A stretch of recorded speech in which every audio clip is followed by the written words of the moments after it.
Kami bersyukur Tuhan untuk setiap kebaikan-Mu dalam kehidupan kami. Kami ada Tuhan sebagaimana kami ada pagi hari ini. Itu semua oleh karena kasih dan kemurahan-Mu dalam kehidupan kami.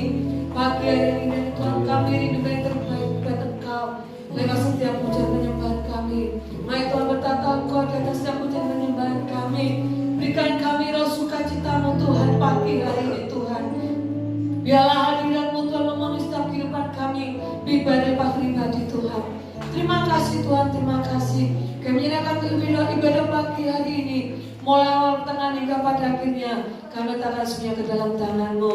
Terima kasih Tuhan, terima kasih. Kami mulai Tuhan ibadah pagi hari ini di dalam nama Tuhan Kristus yang siap sembah Tuhan bersama dengan saya katakan amin. Haleluya. Bagaimana kamu saudara hari ini? Hidup sehat, tetap semangat, diberkati Tuhan. Amin. Mari kita bersukacita pagi hari ini. Amin. Haleluya.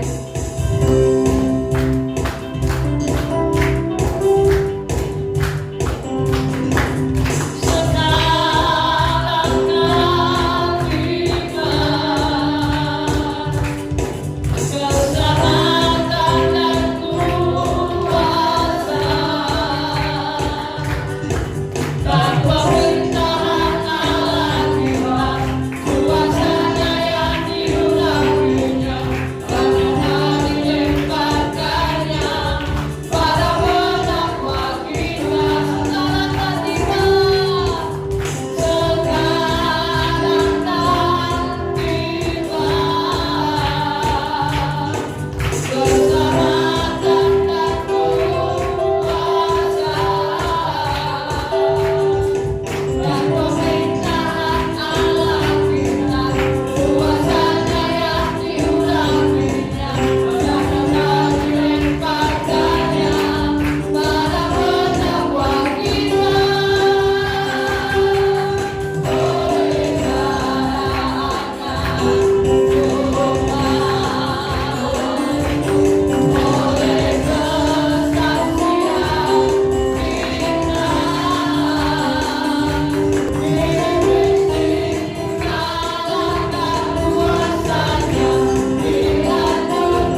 senantiasa menyenangkan hati Tuhan.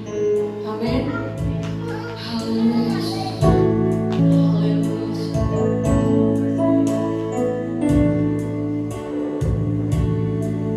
Setiap harikan nafasku untukmu Tuhan, setiap detak jantungku bagimu,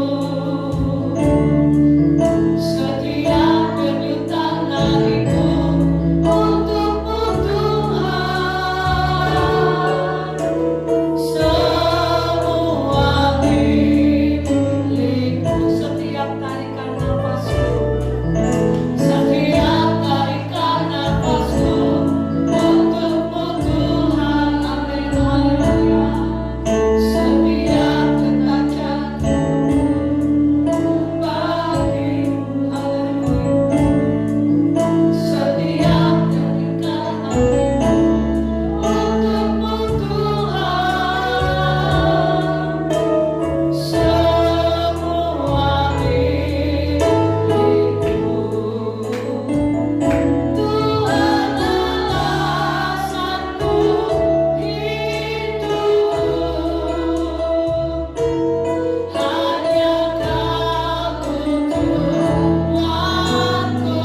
dimanapun kami berada. Kami rindu selalu menyenangkan akan hati-Mu Tuhan. Kami rindu menyenangkan Engkau dalam segala perkara. Terima kasih Tuhan, karena kami tahu Engkaulah alasan kami hidup. Engkaulah tujuan dalam hidup kami. Itulah menyenangkan akan hati-Mu Tuhan. Sebentar kami dengar firman-Mu. Biarlah firman Allah yang kami dengar pagi hari ini boleh mengingatkan kami,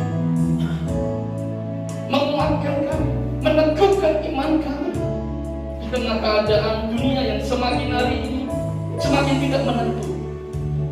Tetapi kami punya Tuhan yang selalu memberi kepastian bagi kehidupan kami. Terima kasih Tuhan. Pengurapan Tuhan turun atas hamba-Mu, hikmat Tuhan turun atas hamba-Mu, bahkan pengurapan yang sama mengalir atas setiap kami, memampukan agar setiap kami dapat mengerti maksud dan kehendak Tuhan dalam hidup kami. Di dalam nama Tuhan kami Yesus Kristus, kami sudah berdoa dan bersyukur. Haleluya. Bapak Ibu yang dikasih Tuhan, pagi ini kita patut bersyukur kita boleh ada di bulan Oktober. Tak terasa sebentar lagi kita akan masuk bulan Desember, ya, merayakan Natal kembali saudara ya. Mari kita akan sama-sama buka Alkitab kita saudara. Di dalam Mazmur 115 ayatnya yang ke-11. Firman Tuhan berkata demikian. Hai orang-orang yang takut akan Tuhan, percayalah kepada Tuhan. Dialah pertolongan mereka dan perisai mereka. Di dalam terjemahan baru ditulis seperti ini. Tuhan menghendaki agar setiap orang yang percaya kepada Dia itu memiliki satu kehidupan yang takut akan Tuhan. Tetapi dalam terjemahan yang lain, kata percaya kepada Tuhan itu lebih ditekankan kembali. Kita akan melihat di dalam terjemahan yang lain dikatakan demikian. Hai kamu sekalian, umat-Nya, percayakanlah dirimu kepada Tuhan. Dialah penolongmu, Dialah perisaimu. Bapak Ibu yang dikasih oleh Tuhan, di dalam ayat ini, dalam terjemahan lain lebih ditekankan bahwa sebagai orang yang percaya kepada Tuhan, Tuhan mau supaya kita bukan sekedar percaya, tapi lebih daripada itu, Tuhan rindu agar setiap kita orang yang percaya kepadanya itu betul-betul mempercayakan hidupnya kepada Tuhan. Katakan amin. Mempercayakan. Banyak orang bisa saja berkata, aku percaya kepada Tuhan Yesus, tapi dalam realita kehidupan sehari-hari belum tentu dia mempercayakan hidupnya kepada Tuhan. Kenapa? Karena kalau orang itu betul-betul mempercayakan hidupnya kepada Tuhan, nanti kita akan lihat seperti apa orang yang betul-betul mempercayakan hidupnya sama Tuhan itu seperti apa.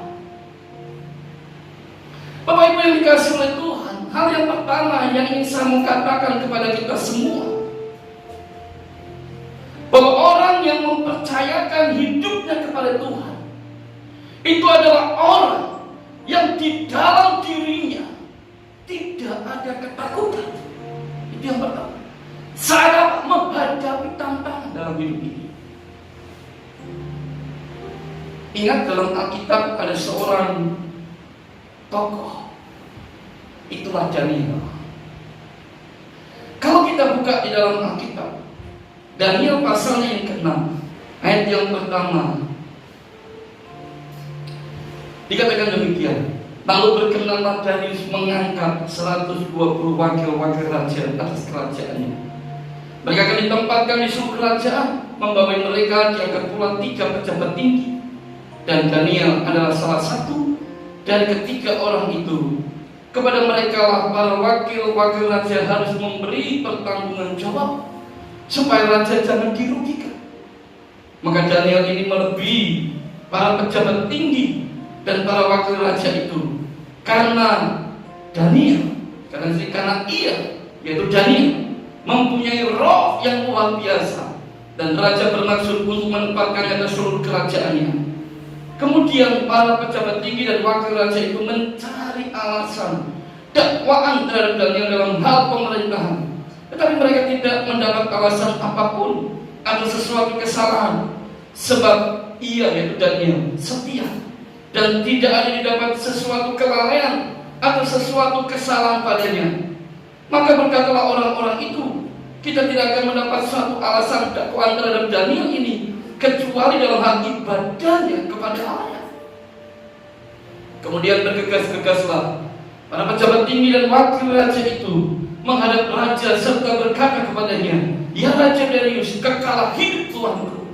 Semua pejabat tinggi itu, semua penguasa dan wakil raja, para menteri dan bupati telah mufakat supaya dikeluarkan kiranya satu penetapan raja dan ditetapkan satu larangan agar barang siapa dalam 30 hari menyampaikan permohonan kepada salah satu dewa atau manusia kecuali kepada tuanku raja, maka ia akan dilemparkan ke dalam gua singa. Oleh sebab itu, biar raja keluarkanlah larangan itu dan buatlah suatu surat perintah yang tidak dapat diubah menurut undang-undang orang Media dan Persia yang tidak dapat dicabut kembali. Sebab itu, Raja Darius membuat surat perintah dengan larangan itu. Demi dengan Daniel ayat 11, bahwa surat perintah itu telah dibuat.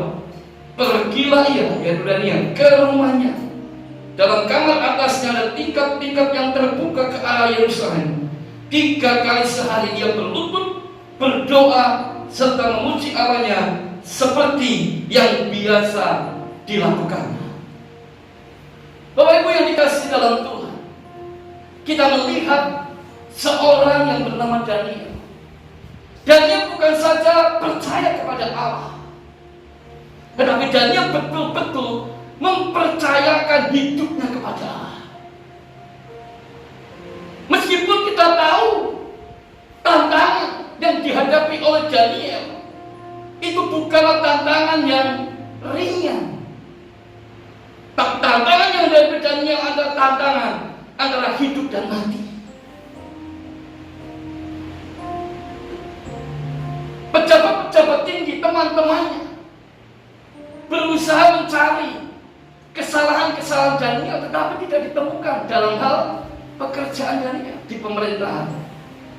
Daniel betul-betul didapati sebagai seorang yang setia, seorang yang punya pengabdian yang betul-betul kepada pemerintah. Karena itulah tidak mungkin bisa membuat Daniel itu dapat disalahkan dalam hal ini. Maka para pejabat-pejabat yang lain berusaha bagaimana caranya supaya Daniel itu disingkirkan. Saudara, mereka membuat undang-undang, dan undang-undangnya dikatakan dalam waktu 30 hari tidak boleh ada orang yang menyampaikan permohonannya kepada dewa atau manusia, kecuali hanya kepada Raja Darius. Dan barang siapa yang melanggar, maka orang yang melakukan ini akan dimasukkan dalam gua singa. Saudara, ketika surat itu dibuat oleh Raja Darius, Daniel ditahan. Dan apa yang dilakukan Daniel? Apakah Daniel diliputi dengan rasa takut? Tidak. Daniel tetap memiliki ketenangan. Meskipun tantangannya itu berat, itulah kematian. Kalau seandainya dia melanggar, Daniel hadapi itu dengan ketenangan. Dia tidak hadapi dengan ketakutan. Dan kalau kita membaca seluruh pasal 6 ini, akhirnya kita tahu dan mengerti bagaimana Allah menjadi penolong dan perisai bagi kehidupan Daniel. Bapak Ibu yang dikasihi oleh Tuhan, hari ini saya mau mengatakan kepada kita semua, dengan adanya berbagai macam hal yang terjadi di mana kita hidup, BBM naik, semua harga ikut naik. Tetapi lebih daripada itu, kita sebagai orang yang percaya, yang memiliki kehidupan yang betul-betul ingin mempercayakan diri kepada Tuhan, saya mau mengatakan, kita tidak perlu takut menghadapi semua itu. Katakan amin. Kita harus percaya bahwa Tuhan pasti tolong kita. Amin. Dan kalau Tuhan menolong, Dia pasti akan menolong kita dengan caranya yang ajaib. Daniel, dia hadapi itu dengan ketenangan. Dia tidak takut, karena dia percaya bahwa Allah yang dia sembah, Allah yang dia puji, Dia Allah yang akan menolongnya, yang akan menjadi perisai bagi kehidupannya. Dan kita semua tentu tahu, pada akhirnya Daniel ditangkap ketika dia sementara memuji Tuhan, sementara dia berdoa kepada Tuhan. Alkitab katakan 3 kali sehari dia lakukan itu seperti biasanya. Artinya apa? Daniel berdoa tiap hari 3 kali, tidak pernah putus-putusnya. Setiap hari dia betul-betul menyiapkan waktunya untuk Tuhan. Meskipun tantangan yang dia hadapi begitu berat, Daniel tidak takut. Dia hadapi itu dengan ketenangan karena dia percaya bahwa Allahnya tidak akan pernah tinggal diam. Dan itu terbukti ketika Daniel ditangkap, dia dilemparkan ke gua singa. Alkitab katakan, maka Allah turun tangan. Setiap singa-singa yang ada di dalam gua, mulutnya dikatupkan semuanya. Amin, saudara. Mungkin bagi kita, ketika Daniel dilemparkan ke gua singa, mungkin Daniel berkata, Tuhan, kalau Engkau betul penolongku, harusnya Engkau tidak sampai aku dimasukkan ke gua singa, kan begitu? Langsung saja Daniel tahu itu adalah satu hal rekayasa dari para pejabat-pejabat yang ingin mencelakakan hidupnya. Bisa saja ngomong begitu, tapi Tuhan itu punya cara yang lain. Amin, saudara. Meskipun harus masuk ke gua singa, Tuhan tetap tunjukkan bahwa Dia adalah perisai dan penolong bagi Daniel. Bapak Ibu yang kasih dalam Tuhan, hari ini mungkin dengan adanya keadaan yang terjadi hari-hari ini, saya tidak tahu secara pasti, tapi saya ingin mengingatkan, engkau tidak perlu takut. Amin. BBM boleh naik, semua boleh naik. Percayalah, Tuhan kita akan tetap menolong, memelihara hidup saya dan hidup saudara. Katakan amin. Dengan caranya yang kadang-kala di luar apa yang tidak pernah kita pikirkan, Tuhan bisa kerjakan itu dalam kehidupan kita. Katakan amin. Minggu depan kasih kita pasang. Katakan amin. Kita percaya bahwa Allah yang kita sembah adalah Allah yang hidup. Katakan amin. Tetapi kita harus mengerti, saudara, bahwa satu kali kita akan diperhadapkan dengan hal yang sama seperti apa yang dialami oleh Daniel. Mungkin satu kali kita akan dilarang untuk tidak boleh ibadah. Karena alasan-alasan yang lain.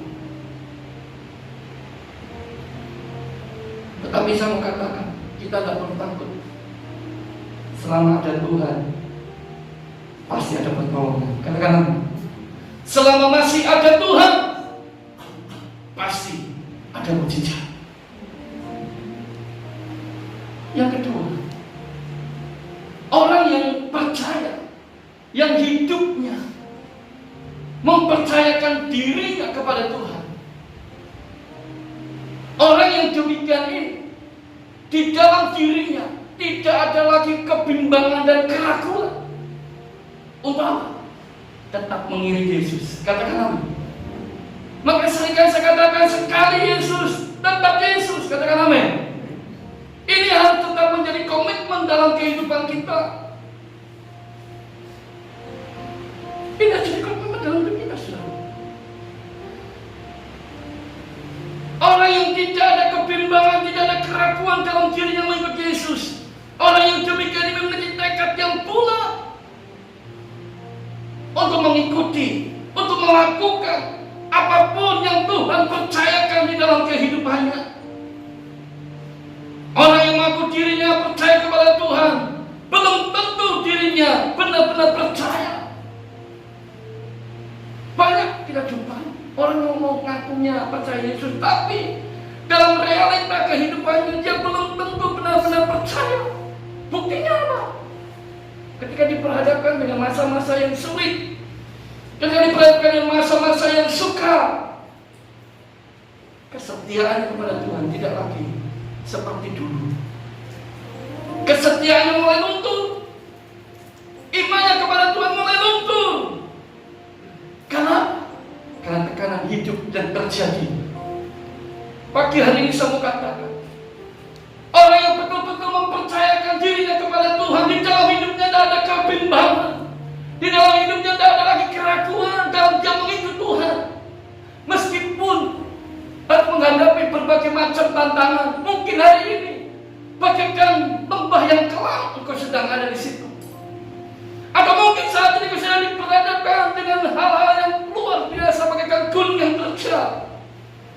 Tapi orang yang betul-betul mempercayakan dirinya sama Tuhan, dia tidak akan pernah bimbang dan ragu kepada Tuhan. Katakan amin.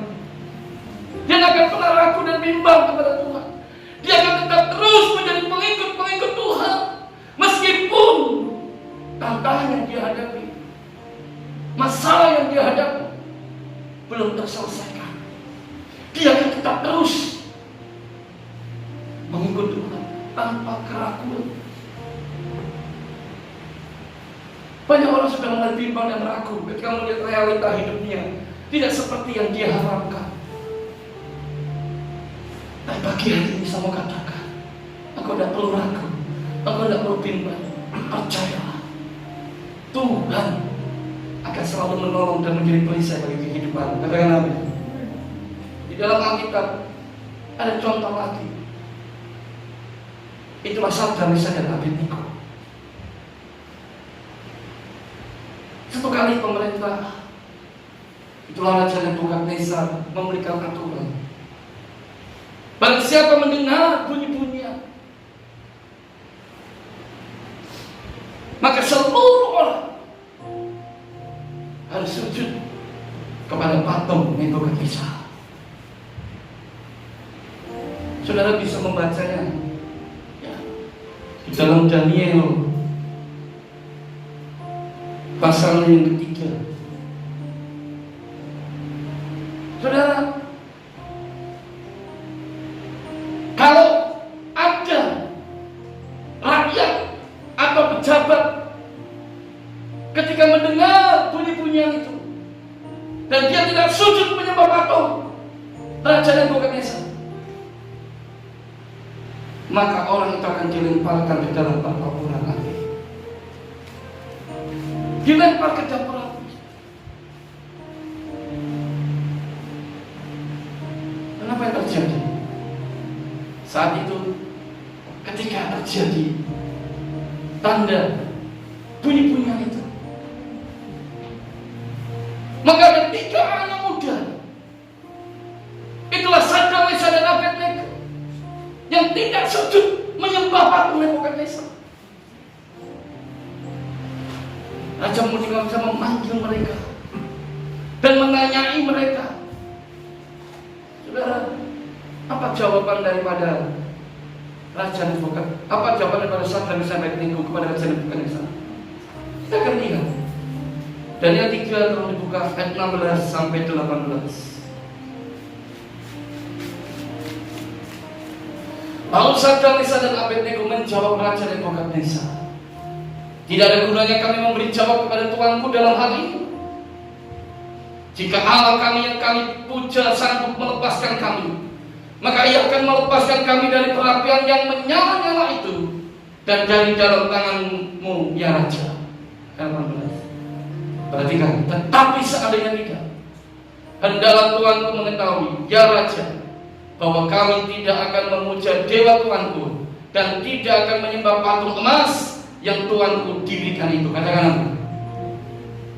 Inilah orang yang betul-betul mempercayakan hidupnya sama Tuhan.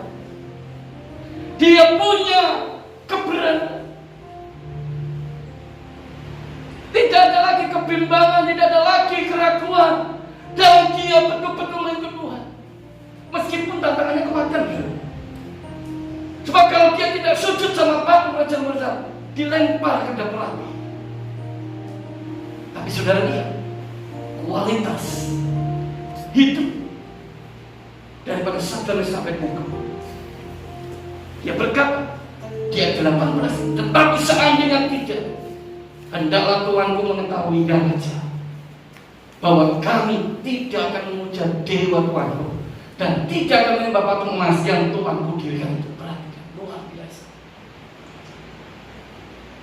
Dia begitu menunjukkan kualitasnya sebagai orang percaya yang betul-betul hidupnya dipercayakan kepada Tuhan. Sadrak Mesak dan Abednego tidak ada lagi keraguan dan kebimbangan di dalam dia mengiring Tuhan. Bapak Ibu yang kasih dalam Tuhan,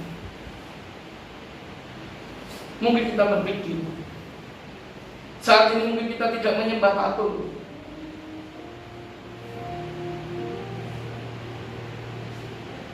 karena kita punya pola pikir patung nggak bisa bicara. Tapi hari ini saya mau katakan, ada patung yang bisa bicara.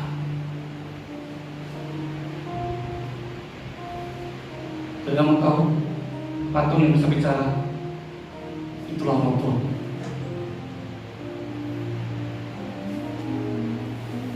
Negara-negara modern ibadah seperti ini, yang khotbah itu robot.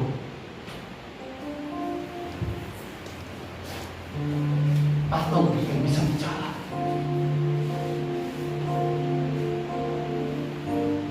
Kalau mungkin dulu kita punya pemikiran tidak ada patung yang bisa bicara, tapi sekarang dengan adanya teknologi yang canggih, patung bisa ngomong. Itulah robot, saudara.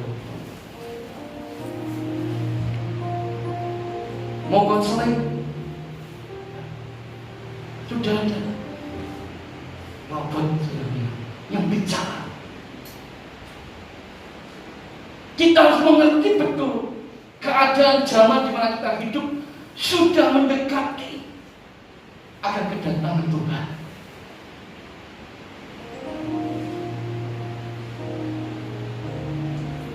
Maka kita perlu, saudara, generasi-generasi seperti Sadrak Mesak dan Abednego yang tidak mudah dipengaruhi oleh robot, patung yang bisa bicara. Kamu katakan, kita sekarang tidak sadar, kita sudah dipengaruhi generasi-generasi sekarang ini oleh patung yang bicara tadi. Lebih mendengarkan patung yang bicara daripada mendengarkan firman Tuhan. Anak-anak muda, kalian tahu patung yang bicara dalam hidupmu, game itu yang ada di gadgetmu itu yang ada di HP-mu itu patut bicara. Banyak orang lupa untuk ibadah, tapi kalau main game tidak lupa. Kenapa? Karena dia sudah jadikan game jadi Tuhannya.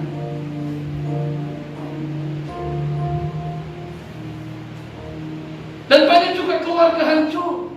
Juga kenapa? Karena main game hancur, terpengaruh seperti itu.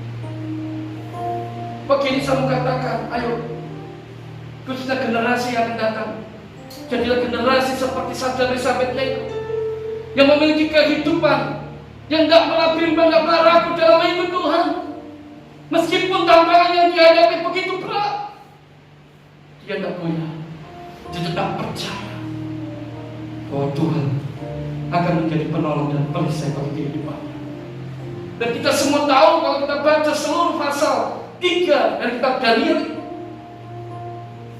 ketika ketiga pemuda ini dilemparkan ke dalam dapur perapian yang dinyalakan 7 kali lipat panasnya, orang yang melemparkannya langsung terbakar. Tetapi Alkitab katakan 3 anak muda ini rambutnya pun tidak terbakar sedikit pun. Kenapa? Karena Tuhan yang menolong dan menjadi perisai bagi Sadrak, Mesyak dan Abednego. Hari ini saya katakan kepada kita semua, mungkin masalah yang sedang kau hadapi belum antara hidup dan mati. Masalah yang sedang kau hadapi mungkin masih berkaitan dengan apa yang ada di dunia yang sementara. Tapi saya mau katakan, jangan karena hal-hal yang sementara ini engkau jadi bimbang dan ragu kepada Tuhan. Banyak orang mulai bimbang dan ragu kepada Tuhan karena melihat realita hidupnya. Akhirnya apa? Dia lepaskan imannya demi sesuatu yang sementara. Dia berpikir, kalau aku ke Tuhan hidup kok ingin terus, kalau aku Tuhan kau hidupku seperti ini terus, enak ya kalau tinggalkan Tuhan, hidupku akan jauh lebih enak. Itu pemikiran orang kadang-kala berkata seperti itu. Tapi saya mau katakan, saya belum melihat orang-orang yang selalu berpikir seperti itu, kenyataannya hidupnya bukan semakin baik, tapi justru semakin menurun.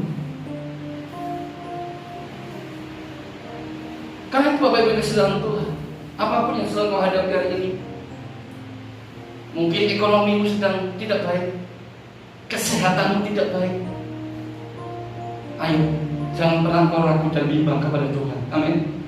Dia pasti akan tolong, karena Dia berjanji akan menjadi perisai bagi hidup saya dan saudara. Dan itu dibuktikan bukan kepada Daniel, tapi juga kepada Sadrak, Mesyak dan Abednego. Yang ketiga, yang terakhir,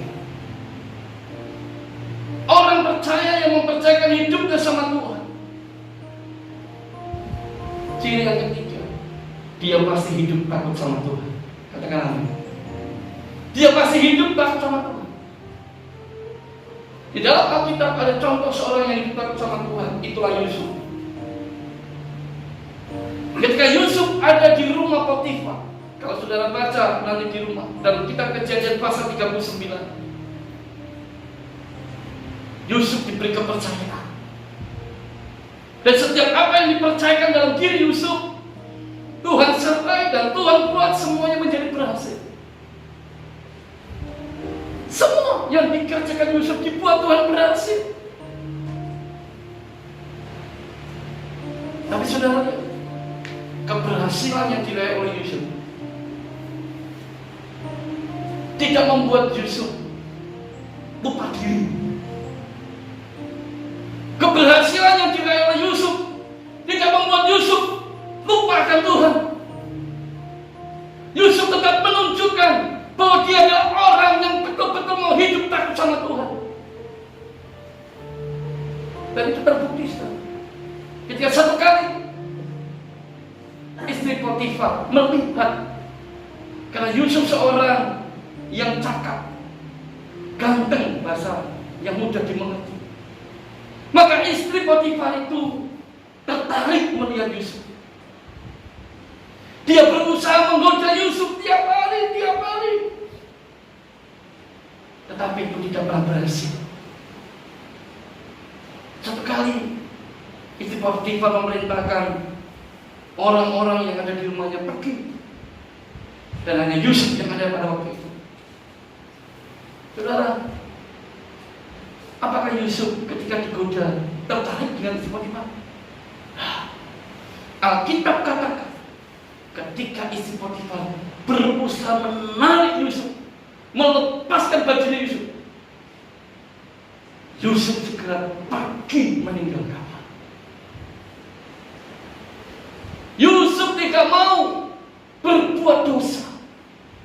Dia lebih memiliki kehidupan yang takut kepada Tuhan. Ini yang dilakukan Yusuf. Dia takut sama Tuhan. Dan banyak kali, seringkali di tengah keberhasilan orang lupa diri. Di tengah keberhasilan orang lupa sama Tuhan. Pagi ini kita belajar orang yang mempercayakan hidupnya sama Tuhan. Ketika dia berhasil, dia tidak lupa sama Tuhan. Dia tidak lupa diri, tapi dia tetap hidup takut sama Tuhan. Dia tetap hormat sama Tuhan. Bapak Ibu yang kasih dalam Tuhan, 3 hal ini saya sampaikan kepada kita semua. Dan itu juga buat saya juga. Tuhan tahu hari ini kita bukan sekedar percaya kepada Dia, tapi lebih daripada itu, ayo kita mau belajar mempercayakan hidup kita sepenuhnya sama Tuhan. Amin. Kalau semua harga naik, kita pun juga harus meningkatkan iman kita naik. Katakan amin. Kesetiaan kita juga harus naik. Jangan karena keadaan atau situasi yang terjadi kesetiaan jadi luntur, iman jadi luntur. Jangan. Kalau engkau melihat keadaan yang terjadi hari ini, itu harus menjadi semangat bagi kita untuk terus meningkatkan kesetiaan kita, baik dalam ibadah, baik dalam persekutuan, baik dalam hal apapun. Kita semua tingkatkan, karena dari ini menjadi orang-orang yang bukan sekedar mengaku diri percaya, tapi betul-betul kita menjadi orang-orang yang mau mempercayakan diri kepada Tuhan. Orang yang mempercayakan diri kepada Tuhan, di dalam dirinya tidak ada lagi ketakutan. Orang yang mempercayakan diri kepada Tuhan, di dalam dirinya tidak ada lagi kebimbangan atau keraguan dalam hidup Tuhan. Tapi sebaliknya, orang yang mempercayakan hidupnya kepada Tuhan, dia akan selalu hidup takut sama Tuhan. Dan kita akan melihat janji Tuhan, dia akan menjadi penolong perisai bagi kehidupan saya dan saudara. Amin. Hari ini apapun masalah, hari ini apapun persoalan yang sedang kau hadapi, tantangan yang sedang kau alami, yakin dan percaya Tuhan bukan saja menjadi penolong, Dia akan menjadi sumber hikmat bagi hidup saya dan saudara. Dia akan beri kekuatan juga kepada saya dan saudara. Bahkan lebih daripada itu, Dia selalu siapkan jalan keluar yang terbaik, sehingga kita boleh melihat pertolongan Tuhan sungguh ajaib dan luar biasa bagi kehidupan kita. Mari kita datang kepada Tuhan. Engkau perisaiku saat badai dan berat.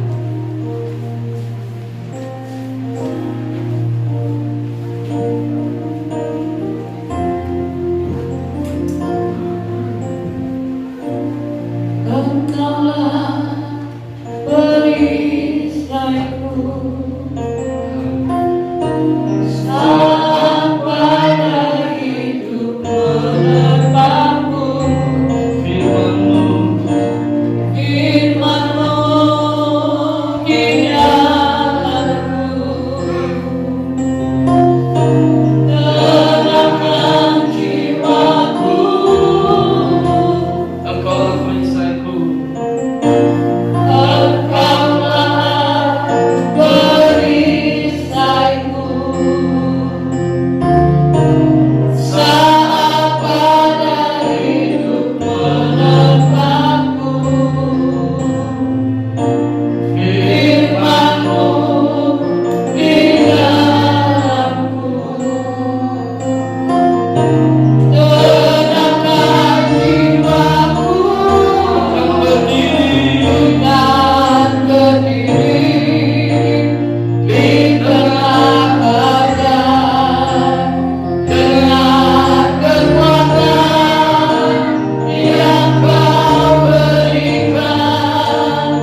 kebenaran firman-Mu kembali mengingatkan kepada kami, agar kami menjadi orang-orang yang percaya kepada Tuhan, yang hidup betul-betul mempercayakan hidupnya sama Tuhan. Orang yang percaya, yang mempercayakan hidupnya kepada Tuhan, adalah orang yang memiliki ketenangan ketika dia diperhadapkan dengan tantangan dalam hidup ini. Dia tidak takut karena dia percaya bahwa Allah yang dia sembah, Allah yang dia puji, dia akan menjadi penolong dan perisai bagi kehidupannya. Orang yang mempercayakan hidupnya kepada Tuhan, di dalam dirinya tidak ada lagi kebimbangan dan keraguan dalam mengikut Tuhan. Meskipun dia menghadapi lembah yang gelap, meskipun dia menghadapi gunung-gunung yang terjal, dia tidak bimbang dan ragu kepada Tuhan. Dia akan tetap terus setia kepada Tuhan. Meskipun tantangan yang dia hadapi begitu berat, dia akan tetap terus setia mengikut Tuhan. Karena dia percaya Tuhan yang dia sembah, Yesus Kristus namanya, dia akan menolong dan menjadi perisai bagi kehidupannya. Bahkan orang yang mempercayakan hidupnya kepada Tuhan,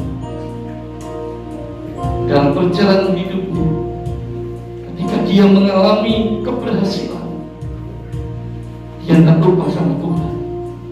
Dia tidak lupa diri, tapi dia tetap hidup takut akan Tuhan, sehingga Tuhan terus mengangkat kehidupannya. Pagi hari ini, biarlah setiap kita semua, kita melihat diri kita pribadi lepas pribadi. Sudahkah saya dan saudara menjadi orang-orang yang mempercayakan hidupnya sama Tuhan? Jika belum, mari kita datang kepada Tuhan. Tuhan, ampuni kami jika kami belum sungguh-sungguh mempercayakan hidup ini kepadamu. Ampuni kami. Kami rindu Tuhan seperti Daniel, kami rindu seperti Sadrak dan Abednego, kami rindu seperti Yusuf, yang bukan sekedar percaya, tapi betul-betul mempercayakan hidupnya sama Tuhan. Dan kami boleh melihat kehidupan mereka tetap dalam perlindungan, tetap dalam pertolongan yang daripada Tuhan. Sebentar Tuhan, kami hendak bersekutu dengan tubuh dan darah. Sebelum kami mengambil bagian dalam persekutuan dengan tubuh dan darah Tuhan, ampuni segala kesalahan kami, ampuni segala dosa-dosa kami, kuduskan dan sucikan kehidupan kami ya Tuhan, supaya ketika kami mengambil bagian dalam persekutuan dengan tubuh dan darah-Mu, maka berkat Allah itu mengalir dalam setiap kehidupan kami. Dan kami berdoa untuk roti dan anggur ini di dalam nama Yesus. Setiap kami yang mengambilnya, kami yang sakit terima kesembuhan, kami yang lemah terima kekuatan, kami yang susah dapat penghiburan, kami yang berkekurangan diberkati Tuhan.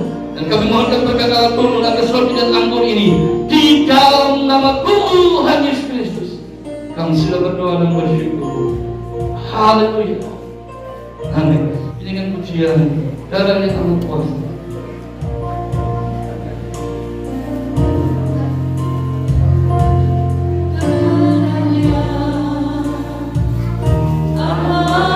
Segala susah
Dan dengarkanlah perkataan firman Tuhan.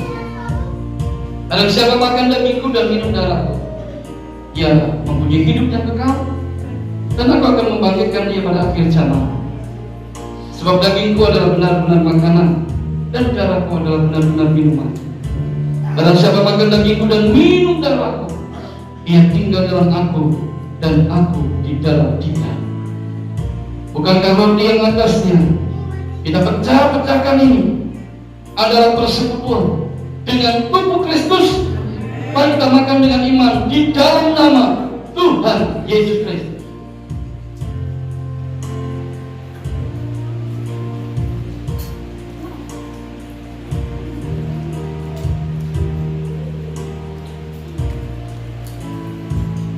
Terima kasih Tuhan buat tubuhmu, tubuh yang tak bercacat, tubuh yang tak bercela. Tubuh itulah yang Tuhan berikan bagi setiap kami, supaya kami orang-orang yang ditebus oleh darah Kristus, orang-orang yang sudah dibenarkan di dalam Kristus. Kami dapat menjaga kehidupan kami tak bercacat, tak bercela, sampai Engkau datang untuk kedua kalinya. Angkat cawan. Bukankah cawan berkat yang atasnya kita mengucap syukur ini adalah persekutuan dengan darah Kristus? Mari kita minum dengan iman di dalam nama Tuhan Yesus Kristus. Terima kasih Tuhan buat darah-Mu, darah Yesus Kristus yang dicurahkan di atas Kalvari. Oleh darah Yesus Kristus kami ditebus. Oleh darah Yesus Kristus kami dilepaskan dari setiap ikatan-ikatan dosa. Oleh karena darah Yesus Kristus tidak ada lagi kutuk dalam hidup kami. Dan oleh karena darah Yesus Kristus kami beroleh kehidupan yang kekal. Terima kasih Tuhan. Pagi ini kami berdoa untuk setiap kami, baik yang di gereja, baik yang di rumah, yang menyaksikan ibadah ini Tuhan. Kami berdoa di dalam nama Yesus.